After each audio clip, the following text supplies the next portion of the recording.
네, 이번 북한의 중거리 미사일 5년 만에 일본 열도를 통과해서 태평양에 떨어졌습니다. 일본 정부는 홋카이도를 비롯한 동북 지역에서 주민들 대피 경보 내리고 단호하게 대응하겠다고 밝혔습니다. 도쿄에서 취재하는 이경아 특파원 나오십시오. 네, 도쿄입니다. 네, 일본 정부가 어떤 분석을 내놓았습니까? 네, 일본 정부는 오늘 오전 7시 22분쯤 북한이 탄도미사일 한 발을 발사했다고 발표했습니다. 이 미사일은 약 20분간 4,600km를 날아간 것으로 보인다고 밝혔습니다. 일본 홋카이도 등 동북 지역을 통과해서 오전 7시 44분쯤 일본 동쪽 약 3,000km 떨어진 태평양에 낙하한 것으로 추정했습니다. 북한 미사일이 일본 상공을 통과한 것은 지난 2017년 9월 15일 이후 5년 만으로 이번이 모두 7번째라고 일본 언론들은 전했습니다. 현재까지 선박 등의 피해는 확인되지 않았다고 일본 정부는 발표했는데요. 현재 미사일이 지나간 지역 주변 해역에서 낙하물이 있는지 등을 계속 확인하고 있는 상황입니다. 북한 미사일 발사 후 일본 정부는 미사일 발사 정보 전달 시스템과 전국 순시 경보 시스템을 가동했습니다.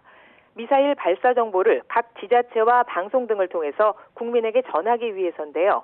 이것도 지난 2017년 9월 이후 5년 만에 다시 가동됐습니다.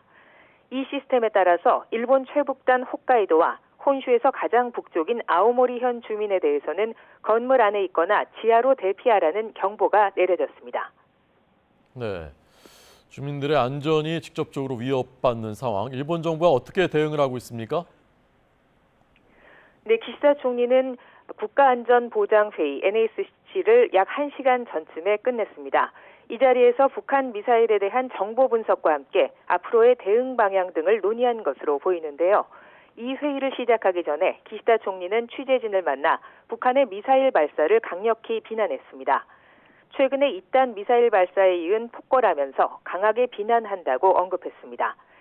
기시다 총리는 이어 이번 사태를 맞아 낙하물에 의한 피해 확인 그리고 정보 수집과 분석을 철저히 할 것을 지시했고 관계국과의 연계도 지시했다고 밝혔습니다. 이에 앞서 일본 정부 대변인 마스노 관방장관도 기자회견을 열었는데요. 이번 발사를 가장 강한 표현으로 비난한다고 말했습니다. 이어 북한에 대해 베이징의 외교 경로를 통해서 강력히 항의했다고 밝혔습니다.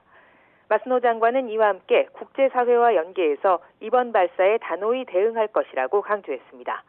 지금까지 도쿄에서 YTN 이경아입니다.